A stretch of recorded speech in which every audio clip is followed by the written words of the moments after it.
Good morning, everyone. Thank you, Sarah. It's great to see all of you and happy Valentine's Day. This is our second in our pilot series of our new Family Connection program, and the title is What to Do When Things Go Wrong at School. And I think this will be a really invigorating topic where we have a fine panelist made up of teachers and parents. So I thought if we could just start at the far end with you, Heidi, share your name and your children or your relationship to PBS just briefly so everybody is level set and has everybody's names. So we'll start with Heidi and move on down this way. Hi, my name is Heidi Abrams, and I have one fifth grader, Max, and a graduate who is the 2017 class. And hi, good morning, happy Valentine's Day. I'm Dana Doolin, and I teach first grade, and I've been here forever. I'm Carrie Ann Armashevitz. I teach art, and this is my second year. I'm Karen KRIDEL. I teach the third grade, and this is my second year. I'm Joe Kaufman. My wife is Angie, and my two children are Tali in fourth grade and Rafi in second grade. And I'm looking at Mita. We also have a 2-year-old. I wasn't sure whether to talk about it. He's technically not here, but we're excited for him to be in ELC next year. And I'm Scott, and I've been at PBS for 8 years as the head of school, and I'm really happy to have this great group together. The whole purpose of this Family Connection program is we want to co-own, co-plan, and co-lead these sessions, and that's exactly what we did, because we really believed that we want to start with the anchor of our core values. And this group of panelists really believes in and models the core values. That's part of how they live their life here at PBS. We spent a lot of time thinking about this topic, about what to do when things go wrong at school. We brought in parent perspectives. We had a whole faculty meeting session where the faculty discussed and shared some ideas. All of those ideas, 3 pages worth, were reviewed by this panel, all through the lens of the PBS mission and core values that we all hold so dear. In fact, yesterday, at the report about our accreditation, the woman who reported on the investigation of our mission and core values and how real it is said it was really invigorating to be at a school that really meant it, that really actually believes in and lives its core values and its mission, and that was wonderful to hear. And then secondly, the framework that we thought of as we were putting this program together is our new charter, which looks like this. So rather than sending you the school-home partnership charter in a gazette or an email, what we're doing is we're presenting it at every one of these sessions so that we can let it sort of marinate and live its life for real. As you know, we've been talking about this for about 9 months. We had grade level coffees, faculty discussions, one-on-one meetings. I think I've probably talked to 400 different people about this charter. And there were probably 25 or 26 nominations for words to include on the charter. And this is the charter that we came up with based on a lot of iteration and thinking. And what we want really, as you can see, is a good intersection of every dialogue between school and home to be respectful, engaging, and to build confidence. And it's that intersection that really makes a difference. And one of the things I've been saying is that we would like this conversation to feel that way to all of us, that we're all respected, we all are engaged, and that we all feel confident about our school when we walk away from this session. And so we wanted to really say that the mission and core values really frames this very moment, and that this charter is the framework for how we think about the topic. So moving on to our goals. Our first goal is to empower the students, and I think, it's important for their development, but we want to give them tools, whether it's K through 2 or 3 through 5, to be able to respond to conflicts kind of on their own. I mean, the trend these days is that, the dean from Stanford has suggested that kids are getting there ill-prepared, not able to make their own decisions, parents kind of coming in and hovering and helping them out. And so our goal at PBS is to empower the students to kind of self-advocate, and we'll discuss that a little bit. And our second goal is about empowering the parents. I just wanted to reflect my own experience with PBS in that way. Angie and I and our children lived overseas for a long time, which meant we were in lots of different schools. And it was the first time coming here that heard a lot of language around it being a partnership between teachers and parents, and kind of that idea of, you know, what you see at home reinforcing the classroom, what you see in the classroom reinforcing at home, and that trust between the teachers and parents, and that kind of feeling, and I think is at least unique in my experience at PBS. So something that I think is a reason why we're all here today, is to kind of think about how we can be empowered as parents as we face some of these issues that may not go quite as well in the classroom or the recess or wherever that may be. And our approach today is really to start with observations we've heard from you as parents or from teachers. As I said, we reviewed a lot of information from the teachers and from conversations with parents at grade level coffees and individually. We want to share out and discuss some success strategies. And so our approach is really going to be that we have 4 different observations and then 4 different sort of strategic approaches to be successful for each observation. And so the goal today is that we're going to spend about 10 minutes on each of those 4 observations and strategies as a way to think about how we can elevate and really amplify our work together and our partnership. And then as we conclude, we actually have a diagram that we're calling a roadmap that we believe will be a model for how we can work together as school and home when things go wrong in school. So 4 observations with a success strategy or strategies for each, and then a roadmap at the end. The plan is that in that 10-minute period for each one, there will be some presentation, but also time for question and answers and discussion. So we're going to build that into each of these observations. So the first observation is taken up by Carrie Ann and Dana. So our first observation that we have is that a majority of the time things are going right, and that's a really good place to start. So we'd like you to popcorn out, which is sort of, you just say what comes to mind, sort of like a popcorn popping.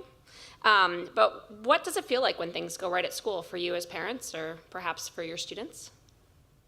If anyone wants to share? Excited to go to school. I'm repeating so the people at home can hear.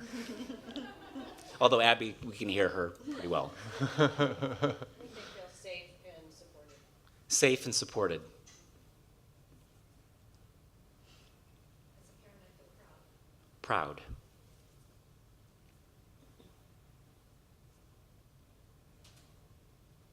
I think confident was one of the words you brought up earlier, but confident that they're getting what they need at school.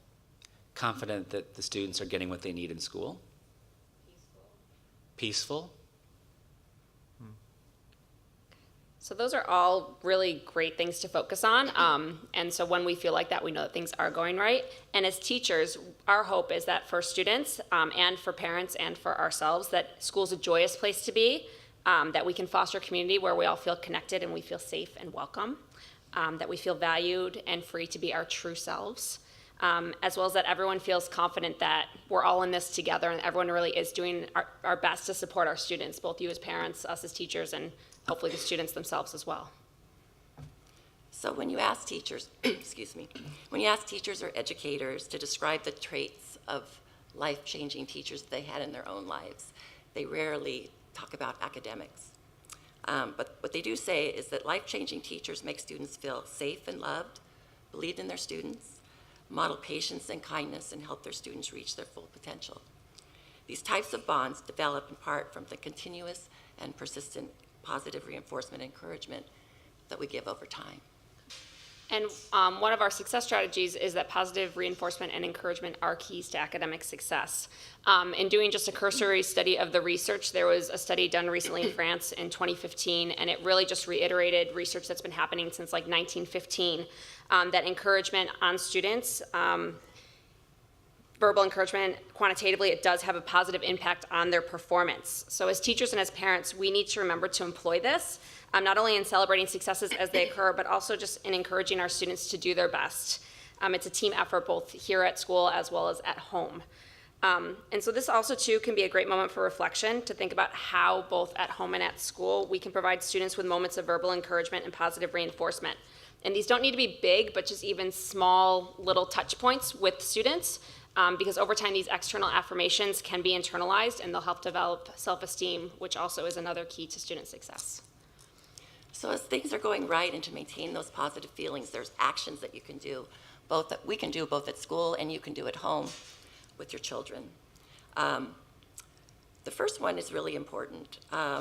It's important that we develop those parent-teacher-student relationships day one. A couple of years ago, we started meeting with our families prior to the first day of school.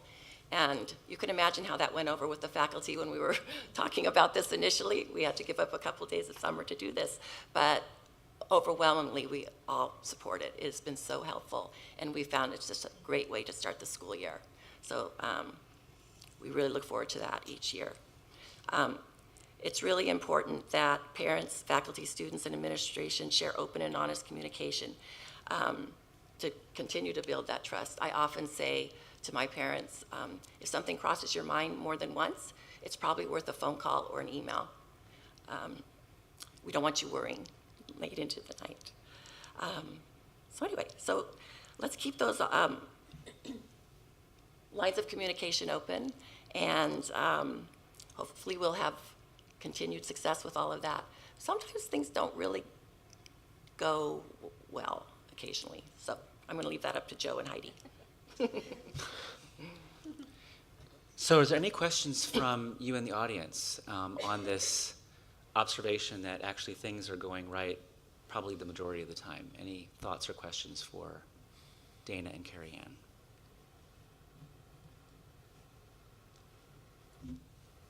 Okay, so let's move to the second observation, led by Joe and Heidi.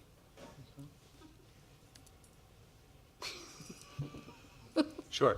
So, I mean, in terms of, when things do go wrong, one of the things that, Heidi and I reflected on was just the opportunity to stay curious with your child and kind of ask the questions around, what exactly happened. So we see that as kind of a good opportunity to create that kind of self-advocacy, ownership, some of those pieces. When we were discussing it, we reflected on some of what Heidi saw and spoke to around kind of the Stanford perspective that, if we kind of helicopter in whenever there's something that the child feels like maybe they felt excluded or there was some kind of something that happened in the school, that we're not helping them to actually have that agency. So I think that opportunity to kind of continue to stay inquisitive, ask a lot of questions.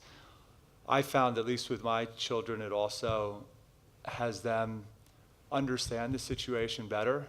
It's almost like when you're trying to teach something. I'm looking at Wiley here because my kids do his how things work or whatever after school activity. And I think about my own experience when I'm actually teaching something. I kind of understand it differently from when I'm receiving it. And I think that children, when they kind of respond to your questions around what happened in a given situation, more times than not, they kind of understand the situation differently than they might otherwise, and they may also understand their role in that situation differently as well. That it becomes less about what someone else may have done to them and how this thing was a situation that built up over time. So that was, one thing that I've seen with both of my children, kind of the ability to kind of ask questions first before jumping to conclusions, and then allowing them to have more ownership of the events that actually led to whatever conflict it was, tended to be something that was useful for me as a strategy.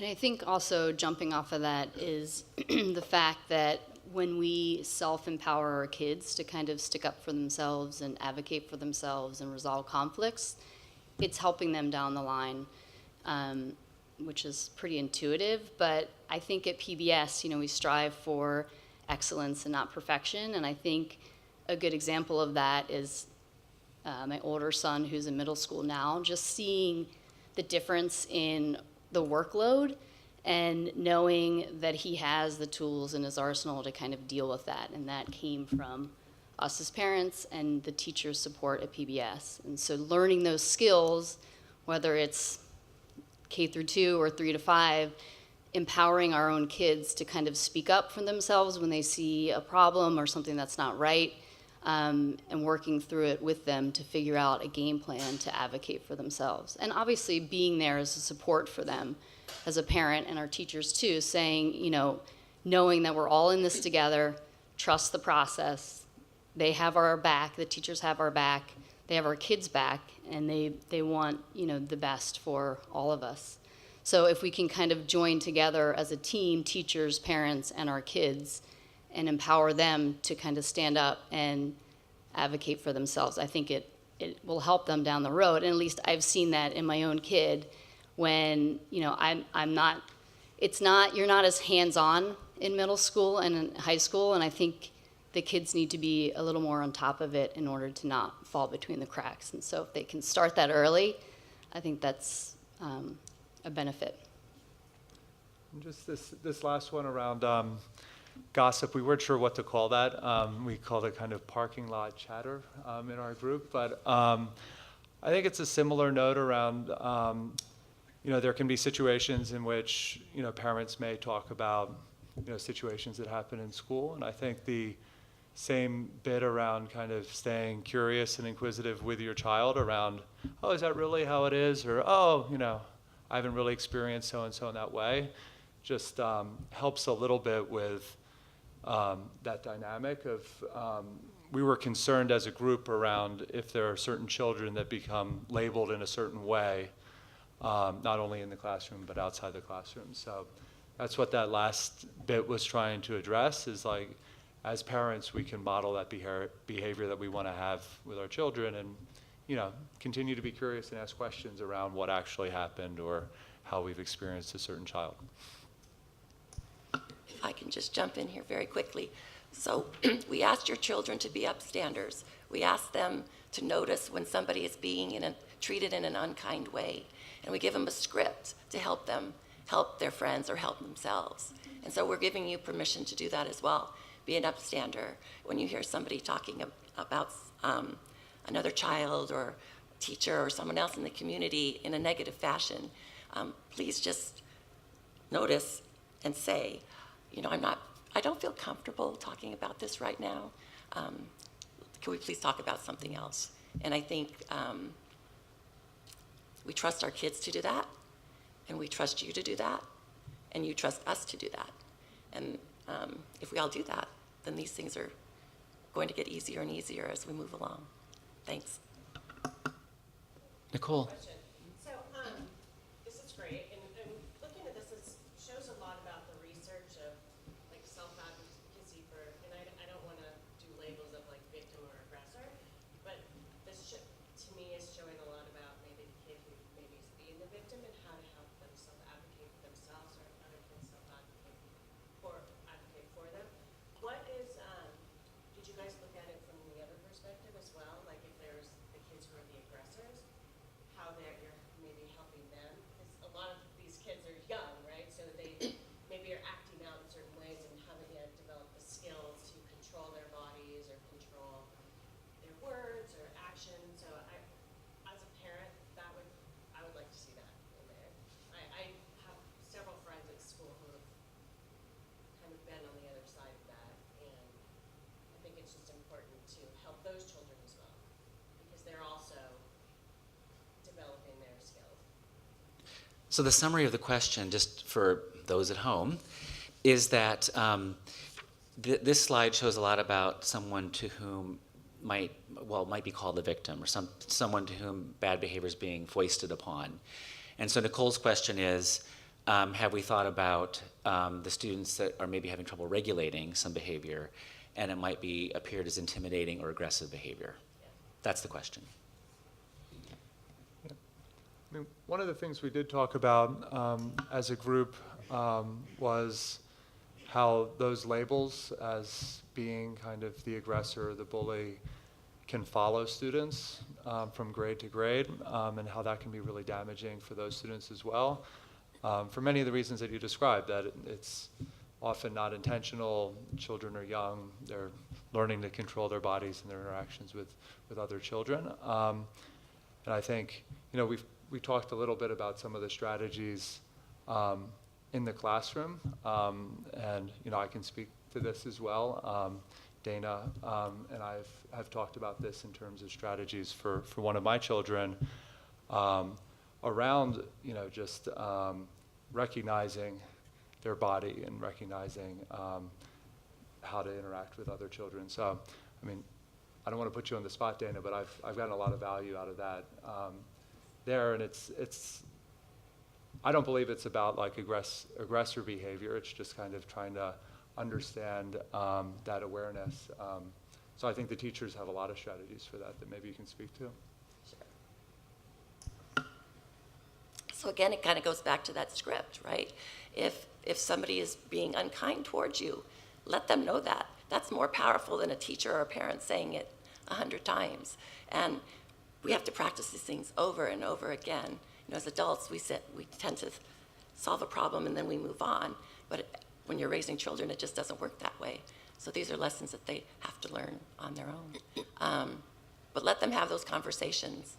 And then when they come home and talk about how someone was being unkind to them, ask them, well, what did you say to that person? Did you let them know that you weren't appreciating how you were being treated? And then what happened next? And how did you feel after you left that conversation? And you can also ask, well, do you think I should follow up with your teacher? Would you like to talk to your teacher about this? Or have you talked to your teacher about this? So those are the ways we can do those. There's so many teachable moments also throughout a day. And we use those, not to single a child out, but what do you do if you're playing basketball and somebody comes in and changes the rules on the game? How do you feel about that? Is that okay? So we have lots and lots of discussions about that all day, every day, honestly. Quick discussions in the moment. I think my point is, though, that still puts the onus back on the child that's having it done to them. I want to know what's being done for the child who's doing it. I think So the same. Go ahead. I've had that incident happen, and my child was the victim. I don't know if that's the right term, but there was an aggressor, and there was just an issue between these two kids, and it takes two to tango. And so when my kid was coming to me as the angel, I knew to kind of step back and really gather the facts. And so I think whether aggressor or the victim, I think the roadmap is similar, and I think both children have this similar roadmap and should have similar vernacular to kind of get through it. Absolutely. There's always his truth, her truth, and the truth in the middle. And we'll probably never suss it out properly. But you're absolutely right. And I think what Dana said too in the beginning of if it's coming up once or twice, then it's time to, and we'll go through the roadmap at the end, but there's a time and place to kind of bring it up, whether it's face-to-face contact or email or phone call. But I also, though, I think I understand what you're saying also, Nicole, and I do, at least in my own classroom, a child who is perceived disruptive, and in that case, most of the time perception is reality. What I do is I work with that child more about pause before you say something really mean to someone, or think about how that would feel if it came back at you. Disrupting a class is impulse control many times, and these are young children who have not developed that yet. But if you stop them and you pause and you explain to them, this isn't the time for that, whether it's in the classroom or on a sports court or wherever you are, just take that time and think about what you're doing and how you're being perceived because of what you're doing. And children, they don't realize that. What they do realize is that someone, and I'm going to talk about that in a little bit, will label them and they'll live up to that label. And that is really difficult to work with one child or a group of children to make them realize this is what we need to correct, and this is how we correct it. We can't change their personalities, and we don't want to, but as young children who will one day be adults, my job, I feel like, is to teach them. Let's learn how to deal with situations. And yes, some children are way more aggressive than others. Some are way more athletic than others. And so that kind of conflict is going to happen all day long. And it's difficult, but it's also easy to take that child aside and say, let's work on this. Let's think about this. And I think a lot, not the power, but I think it's super important as parents to kind of own up to that in either situation, because in the example that I gave you of my own child, those guys are still together in school and they get along. They didn't always see eye to eye, and they probably still don't, but they cohabitate in their classroom and they're fine, So empowering our kids, both of them, to kind of be stand-up members of society, I guess, is kind of important. And some common language you can learn in SEL, they talk about that being take your 50%. So because it does take two to tango, so that's something that you can refer to at home and they'll know what that means. This is just a comment. I think also sometimes when your kid comes home, and my kids have been on both sides many times, they're perceived themselves as the victim, or that something went wrong, and there was always a reason why they acted a certain way. There's not, it's not like they, were just an aggressor. They see it as a reason. I think half the time it's just listening to them and nodding your head and being like, gosh, I'm really sorry. What are some ways you can talk to the other person, regardless of who was right or who was wrong, Right. to make amends? And it's not, I think it's a dangerous hole to go in and be like, oh, I'm so sorry that happened to you, and paint them as a victim, because then they see themselves as something that was done to them. And sometimes it's not assessing all of the details of the situation, it's just nodding your head and then helping them find a way. That's just my experience with my own daughters. Plus, I have 3 girls that are constantly fighting with each other. We're always dealing with this in our house. Right. Abby was talking about the power of active listening. Colin. May I also just comment, under the success strategies, I'd really like to see Phillipsburg take a little bit more accountability and ownership when things do go wrong. I'm definitely in a class where things do go wrong, sometimes, not always. Open communication with the parents. And I think that, when things are great, we hear, it's awesome. But when things go wrong, just more open communication from our teachers, from Scott, from wherever, whomever it is, about understanding and acknowledging. Because I think part of the gossip is harmful to community building is also wondering what's the school thinking about this, because everyone in a class or in a group or in a segment or whatever it is feeling a certain way, but not necessarily feeling content or acknowledgement is coming from the school. And I think that's getting better, and I think there's been strides for that, especially in what's been going on in our little environment. So under success strategies, I would just put in there more communication on a grade level or with families or from the teacher or whatever else it is. Because I think communication is key, whether you're being a passive or an active listener or whatever it may be. I think that's an important strategy to be out there when things do go wrong. Because things are going to go wrong, and that's okay. Thank you for that note. And Kala's summary of Kala's note is to encourage the school to more proactively communicate when things are wrong or go wrong, and to not worry about that. We can acknowledge it's going to happen, but to own it. Yeah. So maybe with that we can move on to so we have time for the other sections. We'll move on to, thank you, Joe and Heidi. We'll move on to the next one. So I'm going to take this one on, looking at the topic of bullying. I think that I'd like to start by acknowledging that a definition of bullying is very elusive. It's complex and complicated. And our planning team was not putting a stake in the ground or putting our foot down and saying that we're taking a position on a definition or a position on bullying, but rather we'd like to do a little bit of work here and see if it's helpful to better define and understand behaviors so that we can be more precise in our language. Because we believe that precise language is really important so that the words we use to describe behaviors is as precise as possible. Basically, what we've heard in parent meetings, at parent coffees, and from faculty are a few things. The worry is that bullying has become an umbrella term for numerous types of behaviors.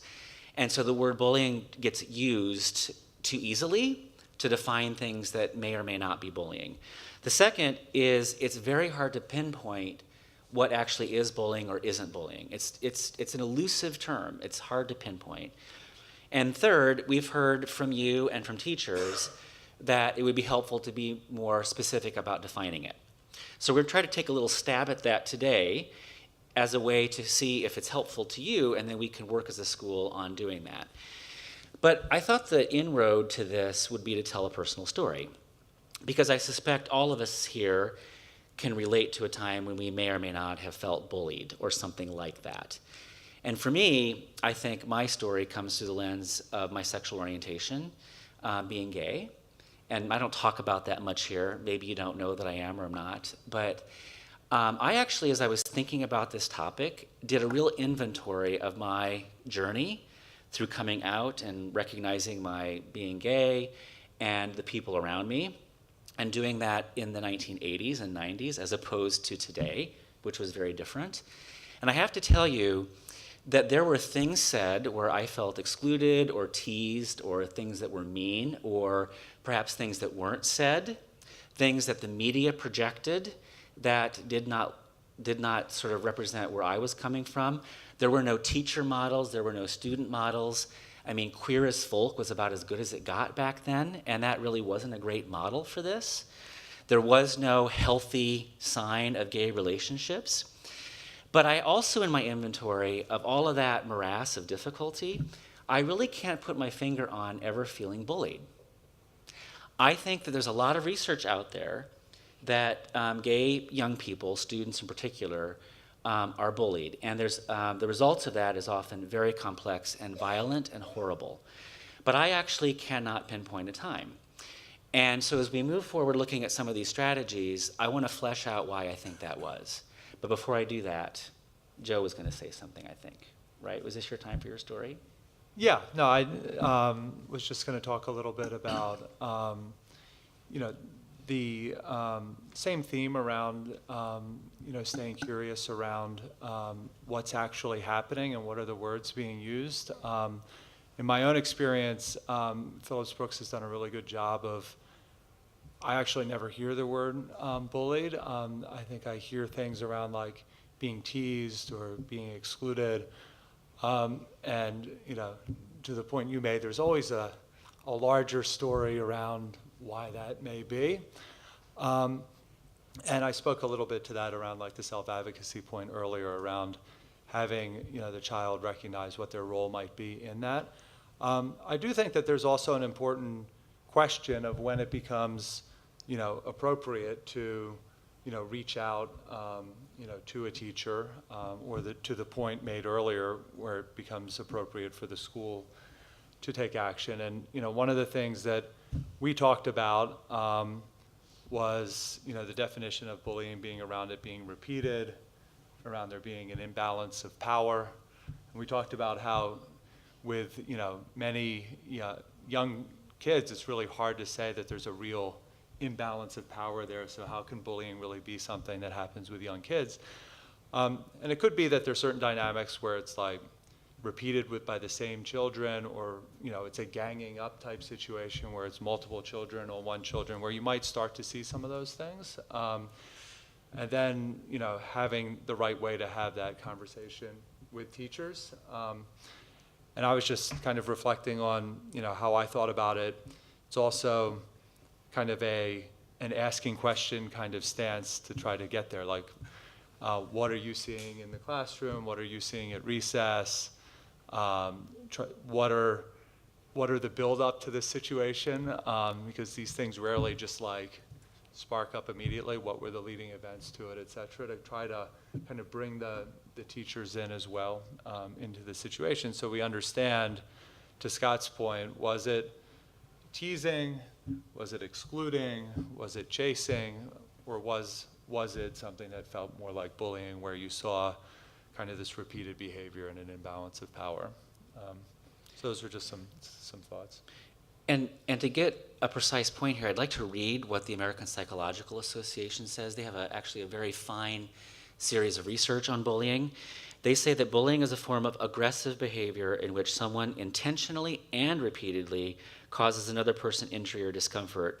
Bullying can take the form of physical contact, words, or more subtle actions. I think that's a fine two-sentence definition from the APA. And just to reiterate, intentional, repeated over time, involves imbalance of power. And really the point we're trying to make here is that we'd like to encourage more precise language. So if it's actually something like chasing or excluding or teasing or mean, we should say those words and be as precise as possible. And those are actually the words I would use to describe my experience growing up gay. If it is bullying, we want to call it what it is and deal with it. But what I'm saying here today and what we talked about as a group is that if we mix the words too much and just umbrella everything under bullying, actually it makes it harder for parents and teachers to work together to solve the problem. Because I want you to know from your head of school, bullying at this school is not tolerated. We state that in our handbook. I think what we need to do is to improve our definitions around some of the things we're talking about here, to be more precise so that we can use words that will actually be helpful to teachers and parents. And I think by using words that are helpful to teachers and parents, we can start to use them and teach them to children so they will know when they've crossed the line. Now, I want you to know I don't like teasing, I don't like meanness, I don't like excluding, and I don't like chasing either, except if chasing is positive and fun and in good spirit.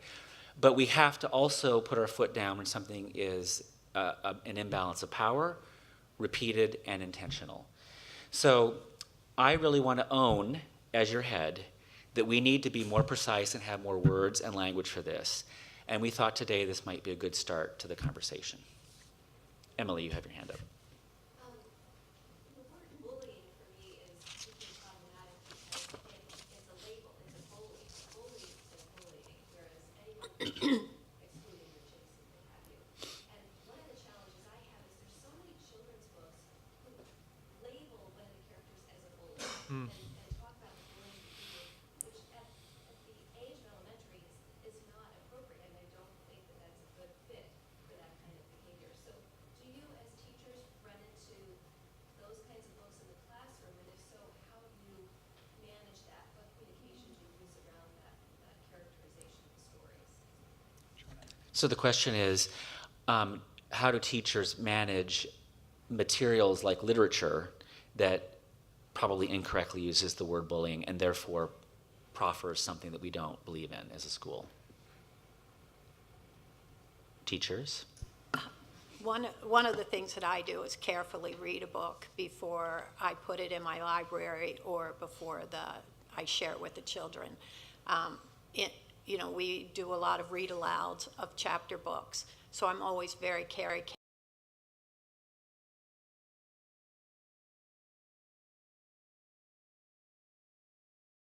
from characters who could be a bully. It would not be something I'd want to read. I have very few books in my library, and they're all art related. But I know that Miss Noth, if you ask her to, she's like more than willing to come in, and she'll go through books that maybe are outdated and might be 20 or 30 years old that are in classrooms, and she'll help you to curate your classroom library. And I know that a lot of teachers do get rid of books that are no longer dated, or they're outdated, they're not with current times, so. And also use those books as teachable moments.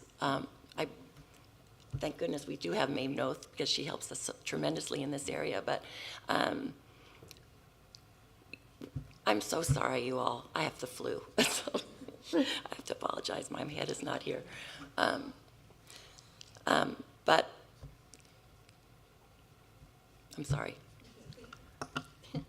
That's all right, Dana. No, We're almost at break, don't worry. Kala and then Amelia. Okay, so, I personally think bullying is a major issue, and I don't think as a school we should shy away from addressing bullying in whatever capacity.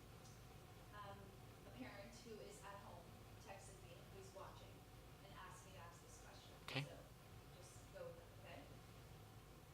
This person says, can you say you're texting from a parent from home who wonders why the school does not acknowledge bullying when it does fit the definition, intentional, repetitive, and towards someone with less power? Has the school ever acknowledged bullying when it happens? Or does it assume that all suggestions about bullying are overlooked? So the question is, has the school ever called something out as bullying? Anna? I have a time when, from my own perspective, when one of my children was sort of engaging in a group behavior towards another child, and it was repeated. And I don't even really think the group understood what they were doing, but Ms. Reha did sit that group down and explain that exact term.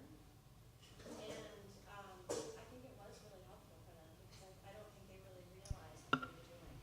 So just from my perspective, there was, and that was communicated to me. That group was taught that now this is looking like a bullying behavior because it's being repeated, and there's a group of you doing it.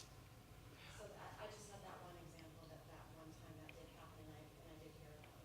So, And I was happy that that had been explained to that group of children, and the behavior actually did stop. I think they didn't realize what was happening.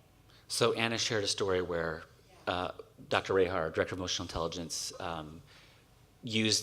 described bullying behavior to the children and taught them that it wasn't correct. Yeah. I think this parent has a child who has been, definitely been bullied by other kids. You call it what you want, but for sure defines all of this. And so this parent is asking, what's being done?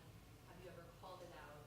I have called it out with children and parents before. Yes, I have, personally. And I know that Jordan and Leslie have too. I think one of the things to be very careful about is I don't go around sharing when I do that, nor does Sarah Reha, because I think that protecting the confidentiality of our families is important. I think preserving children's dignity, if someone has been the bully, for example, or has been bullied, there can be a lot of embarrassment and shame. That is certainly how I felt in my story. And one of the things that I wanted to close this section with is to say, I think, and then Amelia will still take your question, but there are the facts of the situation, and then there's the experience. So here's how I would describe it in my story. The facts may be that children were bullying me for being gay. I didn't experience it like that. That doesn't mean it was or wasn't bullying.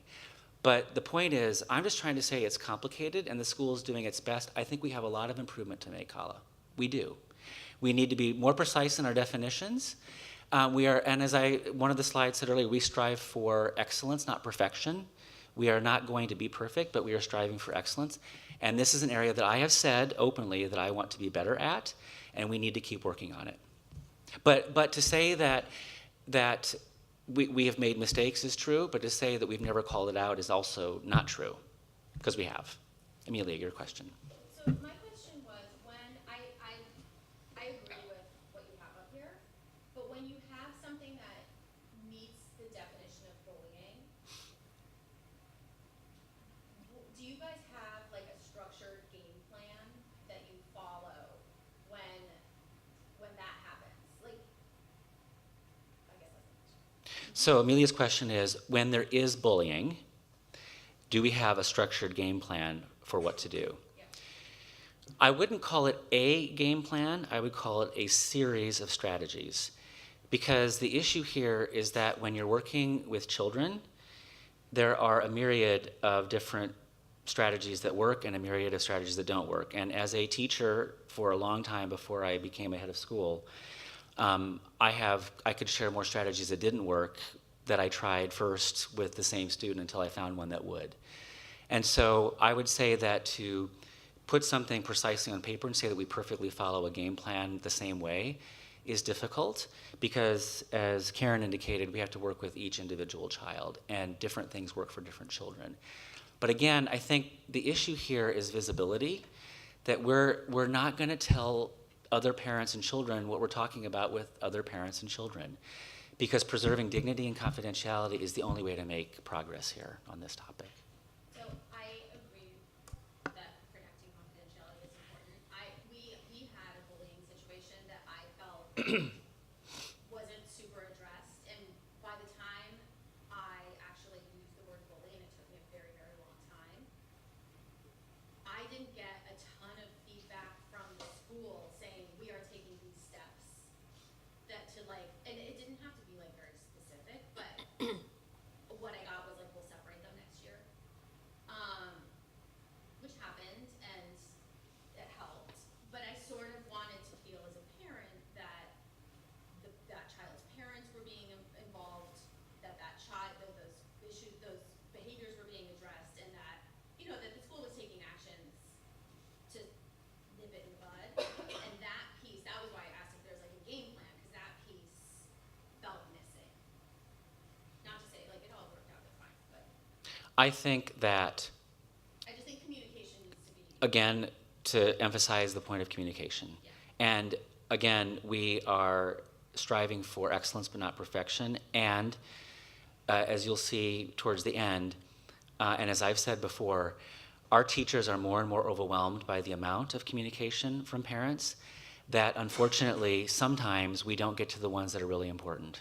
And so that's why I hope this roadmap at the end will help.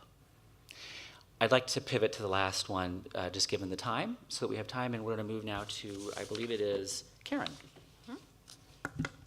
We're going to talk about labeling, and what I'd like to talk to you about is the child's emotional health and their what is necessary for developing relationships. I'm going to read a lot of my notes because I did a lot of research on this in just the past 3 days. So I'd prefer it if you don't mind, and I'm sorry, I'm going to read a little bit from here. From behavior to social interactions and how they learn, labeling a child does more harm than good, even when it is well-intentioned. Labels can make it more difficult for children to show empathy when other children are struggling to behave. Whether consciously or not, they will start to believe in those labels also. Kids end up feeling terrible about themselves at an age where we're trying to build their confidence. A child repeatedly called bad or a troublemaker will perceive herself or himself in that way, and they will live down to these labels. But even positive labels like princess or prince or beautiful or our baby can also lead to believe that they are entitled to be treated exactly like that on a regular basis. Labeling, frequently the words always or never accompany the labels. These always do. These add to the cost in that they are usually inaccurate. It is though a single word could describe a complex child completely. A parent could possibly say to me or to your own child, Angela's always mean. It's best to stay away from her. And yet, truthfully, a young child would need to be quite skilled and practiced in meanness. And for instance, it's almost impossible to always be mean. Many children are labeled as bad or disruptive or aggressive children. It's unfortunate that this happens, but it does happen in schools, and it's not just because of teachers and administrators. A student who has a history of difficult behavior is labeled by adults, and that includes parents of other children. When that happens, those children who are labeled are least likely to be asked over to a friend's house or possibly to birthday parties. I'm going to just give you a short list of things that can be said about other children. He or she is such a shy kid, or such a sweetheart, or ugh, that kid is a nightmare. Or he or she, maybe they have ADHD or something like that. When we say these things, we're putting children in narrow boxes. We're cornering them into behaviors and personalities that then they feel they have to show you that's exactly who they are. I'm sure many of us have experienced this as children ourselves, in our families as well as in our own school experiences. I find it necessary many times to say to myself and to my colleagues as well as parents, there's no mean one, there's no nice one, there's no sweet one or a nasty one. They're all imperfect, little human beings with every single one of the above qualities healthily intact.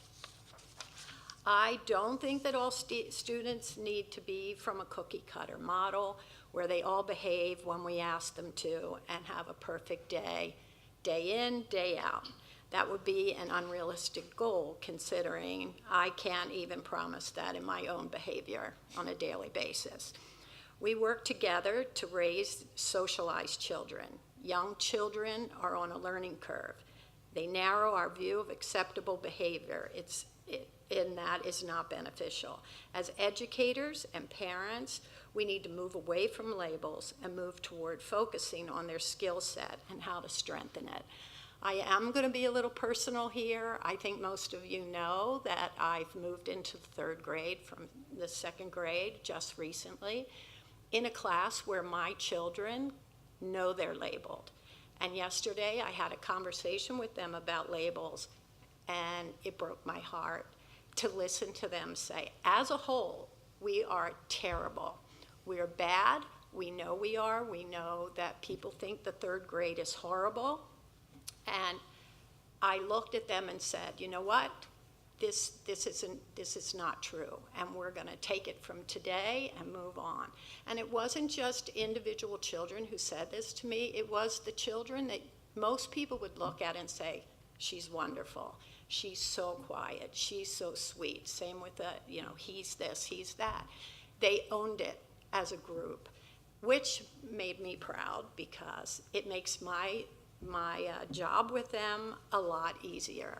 So we have decided as a class that we're going to eliminate this out of our room.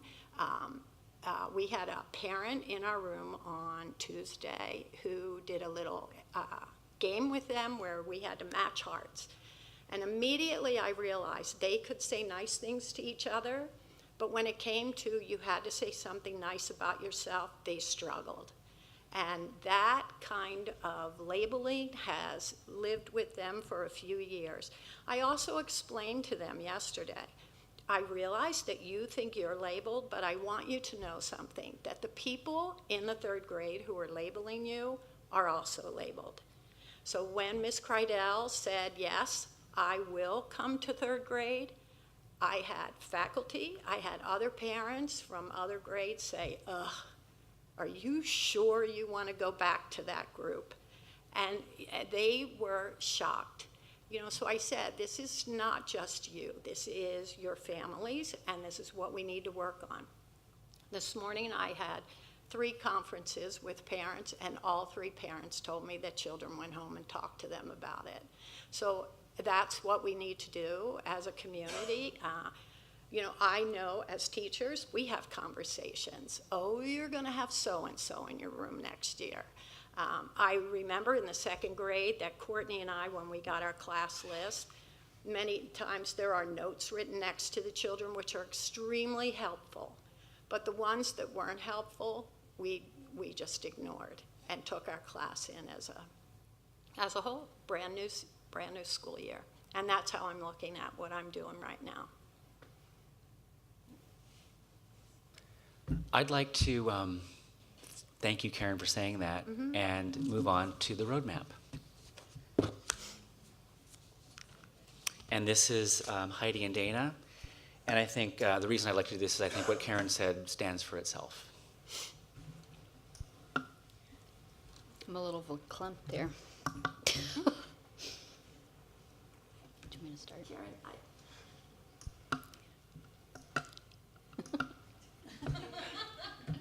Karen, I just have to thank you.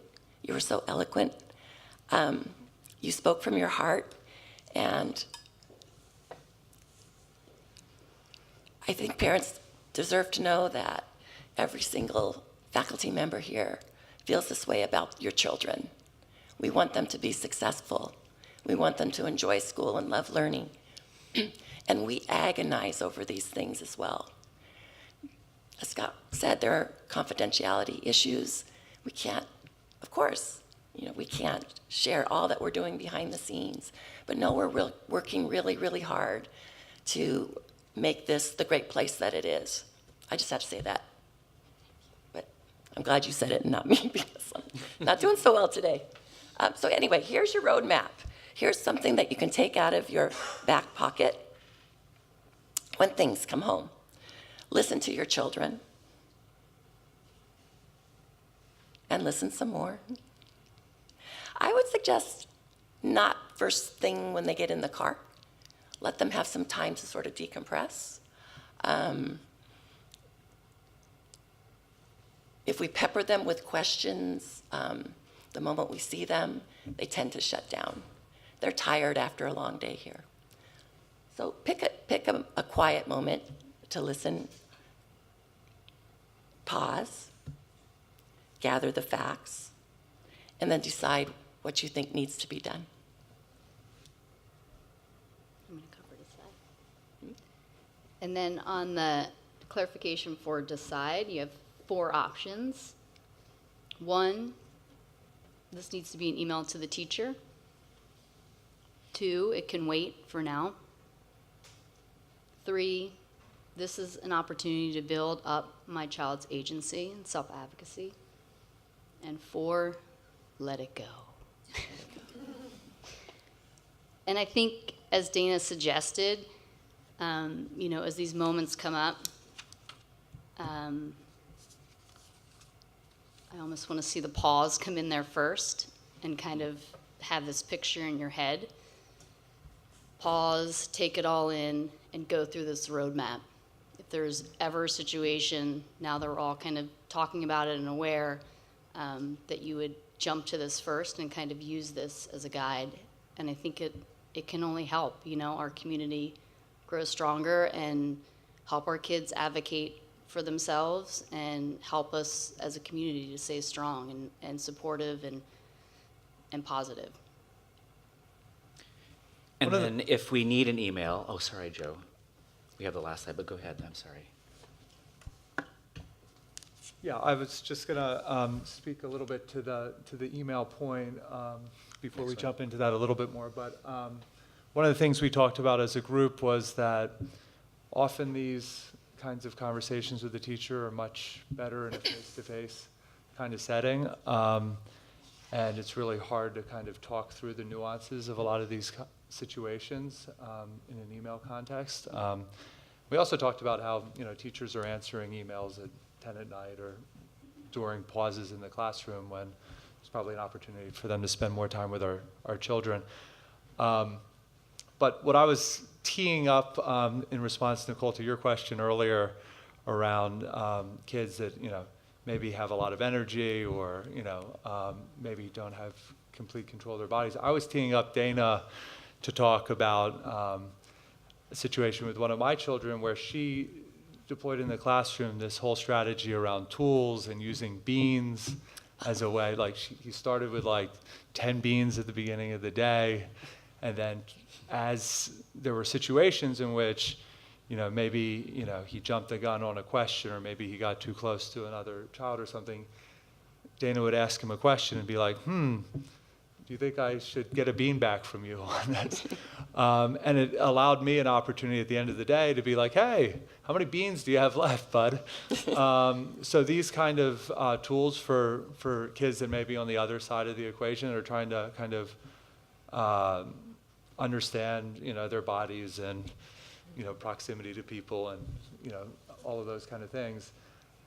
That strategy wasn't a good email conversation.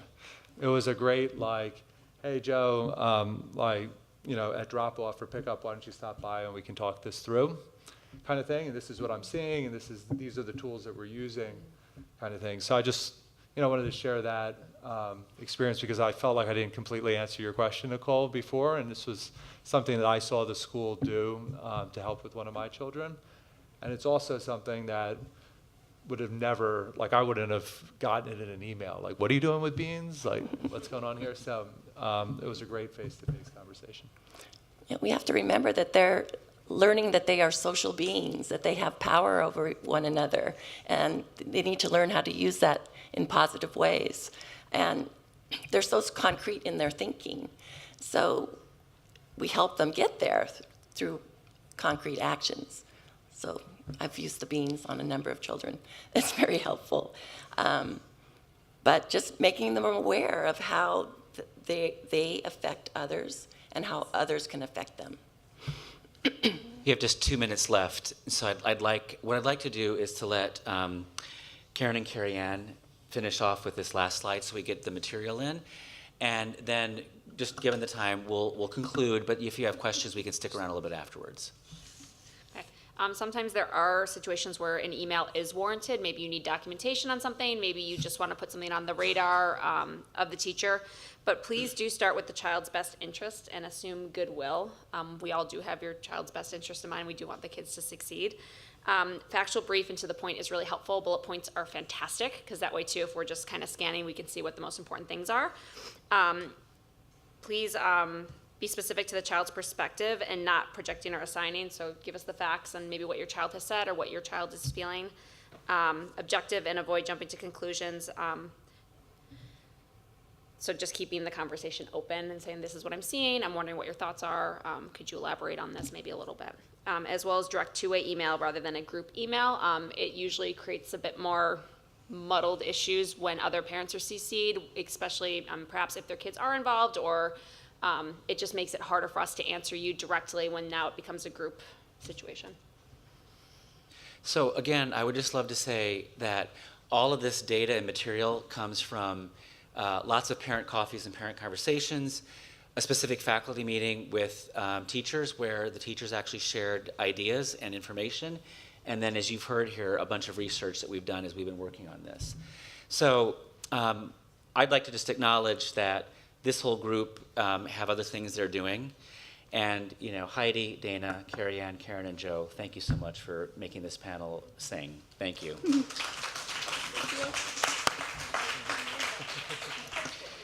And so we'll conclude the plenary session, but if you have a question or two, maybe we can stay for a couple minutes. Thanks a lot.